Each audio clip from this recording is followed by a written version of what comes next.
আমাদের শিক্ষা ব্যবস্থা না নৈতিক না বৈষয়িক কোনো মানের ধারে কাছেও নাই। এই শিক্ষা ব্যবস্থায় মানুষের মেধার অপচয় হয়, সময়ের অপচয় হয়, অর্থের অপচয় হয়। এই সময়, এই অর্থ, এই মেধা বিনিয়োগ করে প্রিয় দেশ আরও উন্নত, দক্ষ, সোনার মানুষ তৈরি করতে পারত, কিন্তু সে পরিকল্পনাটাও নাই। আর থাকবে কেন ভাই? এই পরিকল্পনার দায়িত্বে যারা আছেন তাদের সন্তানেরা তো এই দেশে লেখাপড়া করে না। তাদের সন্তানেরা এই দেশে লেখাপড়া করলে তখন তাদের মাথা থেকে জনকল্যাণমূলক, বাস্তবধর্মী, প্র্যাগম্যাটিক সেই প্ল্যান এবং পরিকল্পনা বের হয়ে আসত। তাদের কোনো দরদ নেই জাতির প্রতি। আমি অবাক, 1,20,000 টাকা যিনি চাকরি পান, প্রতি মাসে 3 লাখ টাকা তার সন্তানের জন্য লেখাপড়ার খরচ মেটানোর জন্য বিদেশে পাঠান। এই টাকা তিনি কোথায় পান? হ্যাঁ, আমাদের সমাজে ওই সমস্ত লোকের শ্বশুর বাড়ি বড় ধনী, বিয়ার সময় ধনী থাকে না, ওনার হাত ধরে শ্বশুর বাড়ির লোকেরা ধনী হয়ে যায়।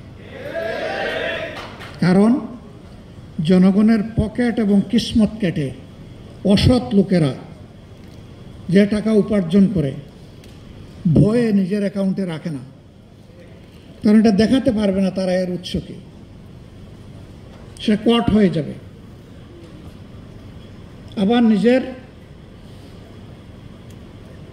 পিতৃপক্ষের যে আত্মীয় স্বজন আছে তাদের নামেও লেখে না, কারণ ঘরের ভিতরে প্রধানমন্ত্রী অনবরত তাকে উৎসাহিত করেন শ্বশুর বাড়িকে ভাগ্য পরিবর্তনের জন্য।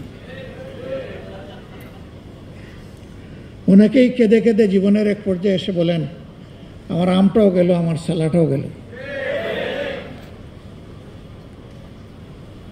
যাদের কাছে তারা আমানত হিসাবে রাখেন তাদেরকেও একটু রিস্ক নিতে হয়।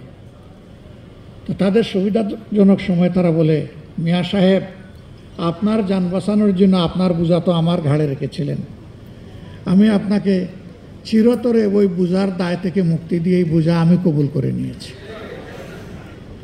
এটি এখন আমার দায়, যেহেতু আমি নিয়েছি মালিকানাটাও আমাকে দিয়ে দেন। এদিকে আর ফিরে তাকাবেন না। মানসিক ভারসাম্যহীন হয়ে, অপদস্থ হয়ে দুনিয়ায় বাকি জিন্দেগিগুলো তাদেরকে কাটাতে হয়। সম্মানিত ভাইয়েরা, যে গিয়াস ভাই ইন্তেকালের প্রায় 8-9 মাস হয়ে গেল নাকি, এই সময়ের ভিতরে তিনি তো 2 বছরের জন্য নির্বাচিত হয়েছিলেন। এই সময়ের ভিতরে ভারপ্রাপ্ত দায়িত্বশীল দিয়ে সংগঠন চলছে। এখন ভারপ্রাপ্ত লোকটাকে ভারমুক্ত করে দিয়ে আজকের এই সম্মেলনের মাধ্যমে বাকি সময়ের জন্য রেগুলার দায়িত্ব উনি আপনাদের সামনে হয়তো চিন্তা ভাবনা করে কোনো প্রস্তাব পেশ করবেন। আপনাদের সহযোগিতা এবং সম্মতি নিয়ে সেই কাজটা আমি অনুরোধ করব এবং আশা করব সম্পন্ন করবেন ইনশাআল্লাহ। আল্লাহ তাআলা আমাদের প্রিয় দেশ